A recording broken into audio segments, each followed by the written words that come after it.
കഥകളുടെ മായിക ലോകത്തിലേക്ക് എല്ലാവർക്കും സ്വാഗതം. രാവിലെ കണ്ണുതുറന്ന അരവിന്ദൻ കണി കാണുന്നത് പടിക്ക് പുറത്തുനിന്ന് തന്നെയും നോക്കി വിചിത്രമായി ചിരിക്കുന്ന ഒരാളെയാണ്. പതുക്കെ എഴുന്നേറ്റപ്പോഴാണ് അരവിന്ദന് ഓർമ്മ വന്നത് താൻ ഇന്നലെ മുറ്റത്ത് കിടന്നാണ് ഉറങ്ങിയത്. വല്ലാത്തൊരു ഹാങ് ഓവർ പോലെ ഒരുവിധം അവിടെ കൈകുത്തിയിരുന്നിട്ട് അയാളെ നോക്കി അരവിന്ദൻ ചോദിച്ചു, എന്താ? അയാൾ മറുപടിയായി ഒന്നുമില്ല എന്ന് കണ്ണടച്ച് കാണിച്ചിട്ട് വീണ്ടും തന്റെ ചിരി തുടർന്നു. അരവിന്ദൻ പതുക്കെ എഴുന്നേറ്റു. അപ്പോഴാണ് അയാളുടെ രൂപം ശരിക്കൊന്ന് കാണാനായത്. കറുത്തു തടിച്ച അയാളുടെ ദേഹത്ത് ഒരു മുണ്ട് മാത്രമാണ് ഉണ്ടായിരുന്നത്.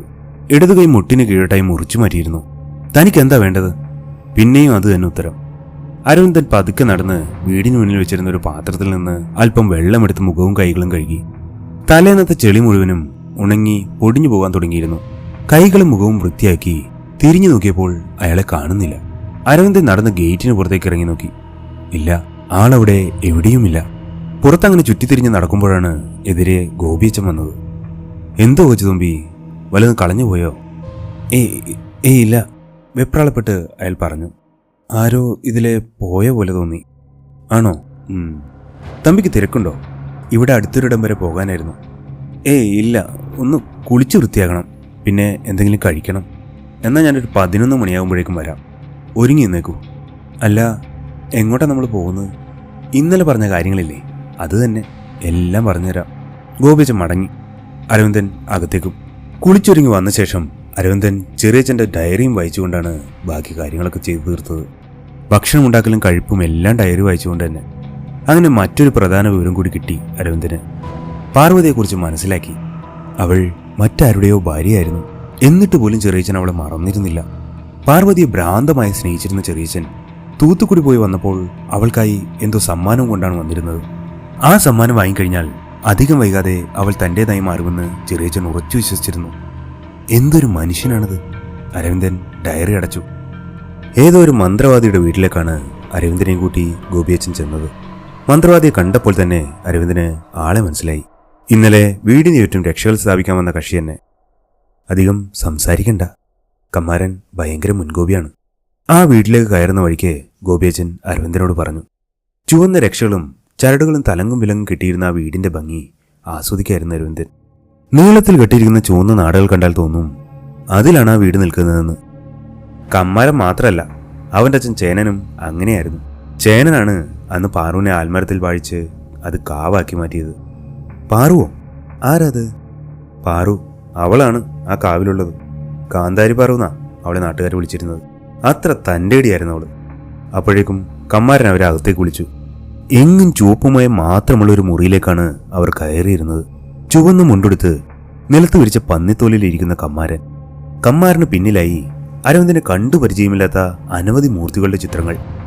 മുന്നിൽ വെച്ച പലകയിൽ ഒരു തളികയിലെ വെള്ളത്തിലിട്ടി വെച്ചിരിക്കുന്ന വെറ്റിലയും അപ്പുറത്ത് സിന്ദൂരച്ചപ്പ് പോലെയുള്ള ഒരു പിച്ചളയുടെ ചെപ്പും. ആ പലകയ്ക്ക് മുന്നിലിട്ടിരുന്ന ഒരു പുൽപ്പായയിലാണ് ഗോപിയച്ഛനും അരവിന്ദനും ഇരുന്നത്. അവർ ഇരുന്നതും കമ്മാരൻ തളികയിൽ നിന്നൊരു വെറ്റിലയെടുത്ത് പ്രാർത്ഥിച്ചുകൊണ്ട് തന്നെ മുന്നിലിരുന്ന സിന്ദൂരച്ചെപ്പ് തുറന്നു. അരവിന്ദൻ പ്രതീക്ഷിച്ച പോലെ തന്നെ അതിനകത്ത് സിന്ദൂരമായിരുന്നില്ല. മഷി പോലെ എന്തോ ഒരു കറ അതിൽ നിന്ന് എടുത്തിട്ട് വെറ്റിലയിൽ തേച്ചിട്ട് കമ്മാരൻ അവരോട് പറഞ്ഞു, കണ്ണടച്ച് പ്രാർത്ഥിച്ചോളൂ, ഞാൻ പറയാതെ കണ്ണ് തുറക്കരുത്. അവർ കണ്ണുകളടച്ച് പ്രാർത്ഥിച്ചു. അല്പനേരം ആ വെറ്റിലയിലേക്ക് തുറിച്ചു നോക്കിയിരുന്നിട്ട് കമ്മാരൻ അവരുടെ കണ്ണുകൾ തുറക്കാൻ പറഞ്ഞു. കണ്ണു തുറന്ന ഗോപിയച്ഛൻ കണ്ടത് കമ്മാരന്റെ മറ്റൊരു മുഖമായിരുന്നു. ഗോപിയച്ഛ, മുൻപത്തെ പോലെയല്ല, അവൾക്കിപ്പോ ശക്തി കൂടിയിട്ടുണ്ട്. വർഷാവർഷം അവളെ മൂർത്തിയാക്കാൻ വേണ്ടി നമ്മൾ നടത്തിയ ചടങ്ങുകൾ അവൾക്ക് ഗുണമായി ഭവിച്ചിരിക്കുന്നു. മന്ത്രവാദിയുടെ വാക്കുകൾ കേട്ട ഗോപിയച്ഛൻ പരിഭ്രാന്തനായി. അപ്പോ അവളെ ഇനി പൂട്ടാൻ പറ്റില്ലേ? പൂട്ടിയിട്ടിട്ട് എന്തിനാ ഗോപിയച്ഛ? പിന്നെയും പൂട്ട് തീർത്ത് വരാനോ? അന്ന് തന്നെ അച്ഛൻ നിങ്ങളോടൊക്കെ പറഞ്ഞതാണ്, ഉച്ചാടനം മതി, അവളെ പ്രതിഷ്ഠിക്കണ്ടെന്ന്. ഇപ്പോൾ കണ്ടില്ലേ അവൾ പൂർവാധികം ശക്തി പ്രാപിച്ചത്. ഉച്ചാടനം ചെയ്ത് തളയ്ക്കാൻ ഇത് സാധാരണ ദുരാത്മാവല്ല കമ്മാര. ജീവിച്ചിരുന്നപ്പോൾ നാട്ടുകാർ ഒരു സമാധാനവും ആ പാവത്തിന് കൊടുത്തിട്ടില്ല. മരണത്തിലെങ്കിലും അവൾക്ക് എന്തെങ്കിലും ഒരു ആശ്വാസം കിട്ടണം. എങ്കിൽ പിന്നെ ഒരു വഴിയേ ഉള്ളൂ. കമ്മാരനൊന്ന് ആലോചിച്ചു. പക്ഷെ അതൊരു കടുത്ത പ്രയോഗമാണ്. അണുവിട തെറ്റിയാൽ മതി എൻ്റെ ജീവനം കൊണ്ട് നമ്മുടെ മൂർത്തികൾ പോകും. വേറെ വഴിയൊന്നും തൽക്കാലം കാണുന്നില്ല. കമ്മാരൻ എന്താന്ന് വെച്ചാൽ ആലോചിച്ച് ചെയ്യും, ഞങ്ങളുണ്ട് കൂടെ. അതെ, അരവിന്ദൻ ഇടയ്ക്ക് കയറി. എന്ത് ചിലവുണ്ടെങ്കിലും നമുക്ക് ശരിയാക്കാം. അത് കേട്ടപ്പോൾ കമ്മാരന്റെ മുഖം പെട്ടെന്ന് ചുവന്നു. ഇത് കാശിന്റെ കാര്യമാണെന്ന് നിങ്ങളോട് ആരാ പറഞ്ഞത്? പെട്ടെന്ന് ഗോപിയച്ഛൻ അരവിന്ദന്റെ കാലിലൊന്നും തല്ലി. അപ്പോഴേക്കും അരവിന്ദന് കാര്യം മനസ്സിലായിരുന്നു. ചോദിച്ചത് അബദ്ധമായിന്ന്. കൊച്ചുതമ്പി, ഈ നാടിൻ്റെ രക്ഷയ്ക്ക് വേണ്ടിയിട്ടാണ് ഞങ്ങൾ ഓരോരുത്തരും ഇതിനുവേണ്ടി ഇറങ്ങി പുറപ്പെടുന്നത്. തൽക്കാലം ഞങ്ങൾ നാട്ടുകാരെ കൊണ്ട് കൂട്ടിയാൽ കൂടുന്ന കാര്യങ്ങളെ ഇവിടെ ഉള്ളൂ. കൊച്ചുതമ്പിയുടെ ആവശ്യം എന്തെങ്കിലും ഉണ്ടെങ്കിൽ ഞങ്ങൾ അങ്ങോട്ട് പറയാം. ഇപ്പോൾ തൽക്കാലം ഒന്നും വേണമെന്നില്ല. അത് കേട്ടതും ഇഷ്ടമാകാതെ അരവിന്ദൻ അവിടെ നിന്ന് എഴുന്നേറ്റ് പോയി. അല്പം കഴിഞ്ഞപ്പോൾ ഗോപിയച്ചനും അരവിന്ദൻ്റെ പിറകെ വന്നു. ദേഷ്യത്തോടെ മുഖം തിരിച്ച് അരവിന്ദനെ നോക്കി ഗോപിയച്ചൻ പറഞ്ഞു, ഞാൻ പറഞ്ഞതല്ലേ ആളൊരു ദേഷ്യക്കാരനാണെന്ന്. എന്തിനാ വെറുതെ? അരവിന്ദൻ ഗോപിയച്ചന് നേരെ തിരിഞ്ഞു. അതെ, എനിക്കിതിൽ എന്തെങ്കിലും ഗുണമോ കാര്യമോ ഉണ്ടായിട്ടല്ല ഞാൻ ഈ ഇറങ്ങി വരുന്നത്. എനിക്കും ചില അനുഭവങ്ങളുണ്ടായി. ഈശ്വര വിശ്വാസമായതുകൊണ്ട് നിങ്ങൾ ചിലത് വന്ന് പറഞ്ഞപ്പോൾ ഞാനത് തള്ളാതെ നിങ്ങളുടെ കൂടെ വന്നു, കാരണം പോലും ചോദിക്കാതെ. അതിന് കണ്ട മലയന്മാരെ ചീത്തോളി ഏൽക്കേണ്ട കാര്യമൊന്നും എനിക്കില്ല. അത് കേട്ടതും ഗോപിയച്ചൻ്റെ വിധം മാറി. കമ്മാരൻ മലയനാണോ നായരാണോ എന്നൊന്നും ഇവിടെ ആരും നോക്കാറില്ല. അവൻ ഈ നാടിൻ്റെ ഭാഗമാണ്. ഈ നാട്ടിൽ ആരും ആരെയും ജാതിയും മതവും പറഞ്ഞ് വേർതിരിക്കാറില്ല.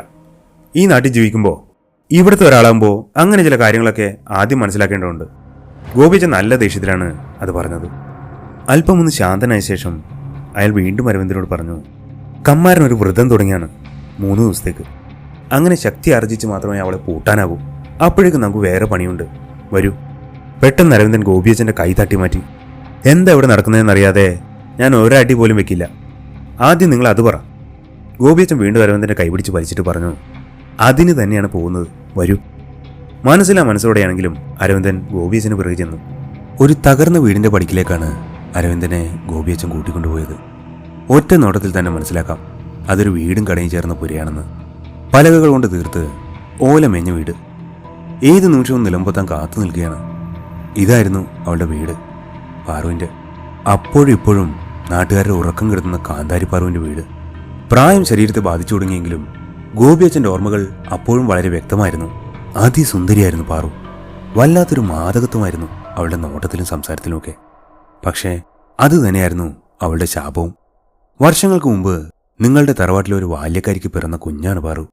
തറവാട്ടിലെ ആരുടെയോ സന്തതിയായതുകൊണ്ട് അവളെ അകത്തമ്മ പാർവതി എന്ന് പേരിട്ട് വിളിച്ചു. കുഞ്ഞിൻ്റെ അച്ഛൻ്റെയും ചെറിയച്ഛൻ്റെയും കൂടെ കളിച്ചു വളർന്ന അവൾ ചെറുപ്പം തൊട്ട മിടുക്കിയും സുന്ദരിയുമായിരുന്നു. അവൾ വളർന്നപ്പോൾ കുഞ്ഞിൻ്റെ മുത്തച്ഛൻ അവളെ അവളുടെ അകന്ന ബന്ധത്തിലുള്ള ചന്തുവിനെ കൊണ്ട് കെട്ടിച്ചു. അങ്ങനെയാണ് അവൾ ഈ വീട്ടിലേക്ക് വരുന്നത്. അന്നാണ് നാട്ടുകാർ അവളെ ശരിക്കും കാണുന്നത്. പാടത്ത് പണിയെടുക്കുന്ന ചന്തുവിന് കഞ്ഞിയുമായി അവൾ ഉച്ചക്ക് പോകുന്നത് കാണാൻ ഈ ഞാനും വഴിയരിൽ കാത്തു നിന്നിട്ടുണ്ട്. ആ നടപ്പിന് തന്നെ ഒരു പ്രത്യേക ഭംഗിയായിരുന്നു. ഗോപിയച്ചൻ്റെ കണ്ണുകൾ തിളങ്ങി. പക്ഷെ അധികകാലം അവൾക്ക് സന്തോഷത്തോടെ കഴിയാനായില്ല. വയലിൽ വെച്ച് പാമ്പ് കടിയേറ്റ് ചന്തു മരിച്ചു. അവന്റെ ചിത കെട്ടടങ്ങും മുന്നേ അവളുടെ വാതിലിൽ ആളുകൾ മുട്ടാൻ തുടങ്ങി. പാവം പാറു ആദ്യം അവൾ എന്ത് ചെയ്യണമെന്നറിയാതെ വാതിലിൽ ചാരി കരഞ്ഞു. പക്ഷെ പതുക്കെ അവളും പ്രതിരോധിക്കാൻ പഠിച്ചു. വാതിൽ ചവിട്ടിപ്പൊളിക്കാൻ നോക്കുന്നവർക്ക് നേരെ കൊടുവാൾ വീശിയാണ് അവൾ പ്രതികരിച്ചത്. അതോടെ നാട്ടുകാർക്ക് അവളെ അഹങ്കാരിയായി, കൊള്ളരുതത്തോളായി. നല്ല നാട്ടുകാർ, അരവിന്ദ് മനസ്സിൽ പറഞ്ഞു. ഈ സമയം നിങ്ങളുടെ തറവാട്ടിൽ വേലയ്ക്ക് വന്നാണ് അവൾ ജീവിക്കാനുള്ള വക കണ്ടെത്തിയത്. പക്ഷേ എന്തോ പ്രശ്നം കാരണം അവൾക്ക് അതും നിർത്തേണ്ടി വന്നു. അങ്ങനെയാണ് അവൾ ഇവിടെ ഒരു ചായക്കട തുടങ്ങുന്നത്. ദ്രവിച്ച് വീഴാറായ പലകകളിൽ കൈവച്ചുകൊണ്ട് ഗോപിയച്ചൻ തന്റെ ഓർമ്മകൾ പുതുക്കി. ഞാനടക്കമുള്ള സകല ആണുങ്ങളും ഈ കടയിലേക്ക് ഒഴുകിയെത്തി. രാത്രി അവളുടെ വാതിൽ മുട്ടിയവരടക്കം ഒരു എളുപ്പമില്ലാതെ അവളുടെ ചായ കുടിക്കാൻ വന്നു. പക്ഷേ ഒരു സ്ത്രീയെ ഒറ്റയ്ക്ക് സമാധാനത്തോടെ ജീവിക്കാൻ സമ്മതിക്കുന്ന സമൂഹമായിരുന്നില്ല അന്നത്തേത്. അവളുടെ പേരിൽ നാട്ടിൽ പല കഥകളും പ്രചരിക്കാൻ തുടങ്ങി. അവളെ കണ്ടാൽ സ്ത്രീകൾ പച്ചക്ക് തെറി വിളിക്കാനും കയ്യിൽ കിട്ടിയതെടുത്ത് എറിയാനും തുടങ്ങി. അവരുടെയൊക്കെ ഭർത്താക്കന്മാരെ വഴിതെറ്റിക്കുന്ന ഇവളാണത്രേ. പാവം അവൾ എന്ത് പഴച്ചു. എന്നിട്ടും അവൾ തളർന്നില്ല കേട്ടോ. തൻ്റെ അടുത്തോടെ തന്നെ അവൾ തലയുയർത്തി നടന്നു. നാട് മുഴുവൻ അവളെ തേടിച്ചെന്ന് പരസ്യമായി വിളിച്ചിട്ടും ആ കാന്തരിക്ക് ഒരു കുലുക്കവുമില്ലായിരുന്നു. പക്ഷേ ദൈവം അവൾക്ക് കഷ്ടപ്പാടുകൾ മാത്രമാണ് കൊടുത്തുകൊണ്ടിരുന്നത്. ഇടിച്ചു കുത്തി പെയ്ത കർക്കിടക മഴയിൽ കടയുടെ ഒരു ഭാഗം മുഴുവനായി ഇടിഞ്ഞുപോയി. കച്ചവടം മുടങ്ങിയെങ്കിലും തൽക്കാലമുള്ള വകവെച്ച് അവൾ ജീവിച്ചു. മഴ മാറിയപ്പോൾ കടയിൽ നന്നാക്കി ജീവിതം വീണ്ടും കരിപ്പിടിപ്പിക്കാമെന്ന് കരുതിയതാണ്. അപ്പോഴാണ് ആ മഹാദുരന്തം അവളെയും തേടി വരുന്നത്. വസൂരി. അരവിന്ദൻ അറിയാതെ ഞെട്ടിപ്പോയി. വസൂരിയോ? അതൊക്കെ പോയിട്ട് കാലങ്ങളായില്ലേ? അതെ, പക്ഷേ അവൾക്ക് എങ്ങനെ വസൂരി വന്നെന്ന് ഇന്നേ വരെ ഇവിടെ ആർക്കും അറിയില്ല. അവൾക്കല്ലാതെ മറ്റാർക്കും ഈ നാട്ടിൽ വസൂരി വന്നിട്ടുമില്ല. എന്നിട്ട് അരവിന്ദന് തൻ്റെ ആകാംക്ഷ അടക്കാനായില്ല. എന്നിട്ടെന്താ, നാട്ടുകാരും ഇങ്ങോട്ട് വരാതെയായി. വീട്ടിലെ ഭക്ഷണം തീർന്നപ്പോൾ അവൾ ഗതികേട് കൊണ്ട് നാട്ടുകാരുടെ മുന്നിൽ യാചിക്കാനായി ഇറങ്ങി. പക്ഷേ ഒരിക്കൽ അവളെ പ്രാപിക്കാൻ കൊതിച്ചു നടന്നവർ ഇതൊരു അവസരമായി കണ്ട് അവളെ ആട്ടിപ്പായിച്ചു. നാട്ടിലെ ഓരോ വീടിനു മുന്നിലും അവൾ സഹായം ചോദിച്ചു തന്നിരുന്നു. ആരും അവളെ തിരിഞ്ഞു പോലും നോക്കിയില്ല. ഒടുക്കം അവിടെ ആ ആൽമരത്തിന് കീഴെയാണ് അവൾ തളർന്നു വീണത്. ഗോപിയച്ചൻ്റെ കണ്ണുകൾ അപ്പോൾ നിറയുന്നുണ്ടായിരുന്നു. അവൾ തളർന്ന സമയം നോക്കി ആ ജീവനെടുക്കാൻ കാത്തിരിക്കായിരുന്നു ഈ നാട്ടിലെ ശവന്തീനികൾ. ഒന്ന് ഉറക്കെ നിലവിളിക്കാൻ പോലും ആവാത്ത പാവത്തിനെ അവർ കൂട്ടം ചേർന്ന് കല്ലെറിഞ്ഞു കൊന്നു. അരവിന്ദൻ ആ വാക്കുകൾ വിശ്വസിക്കാനായില്ല. മനുഷ്യർക്ക് ഇത്ര ക്രൂരത കാണിക്കാനാവുമോ? അതും ഒരു സഹജീവിയോട്. ഒന്ന് കരയാൻ പോലും ആകാതെ മരിച്ചു വീണ അവളെ അവിടെ തന്നെ ഇട്ട് കത്തിച്ചു. അന്ന് സന്ധ്യയ്ക്ക് വീശടിച്ച കാറ്റിൽ അവളുടെ ചാരം മുഴുവനും പിന്നിലെ വയലിലേക്കാണ് ചെന്ന് വീണത്. കൃത്യം 3-ാം ദിവസം ആ ആൽമരം ഉണങ്ങുകയും പൊന്നു വിളഞ്ഞിരുന്ന ആ പാടശേഖരം മുഴുവനായി ചതുപ്പായി മാറുകയും ചെയ്തു. പിന്നെ ഒരേ ഒരാഴ്ച കൊണ്ട് 14 ശവങ്ങളാണ് ആ ചതുപ്പിൽ നിന്ന് കണ്ടുകിട്ടിയത്. അവളെ കല്ലെറിഞ്ഞു കൊന്നവരെയും രാത്രി ആ വഴി പോയവരെയും ഒന്നും അവൾ വെറുതെ വിട്ടില്ല. എങ്ങനെയോ മായവിദ്യ കാട്ടി ആ ചതുപ്പിലേക്ക് ആളുകളെ വശീകരിച്ച് അവൾ വരുത്തി. അവരെ നെഞ്ചുവരെ ചെളിയിൽ താത്തു. ഒന്ന് പിടയാൻ പോലും പറ്റാത്ത ആ അവസ്ഥയിൽ നിർത്തിയിട്ട് കഴുത്ത് കടിച്ച് കുടഞ്ഞു കൊല്ലും.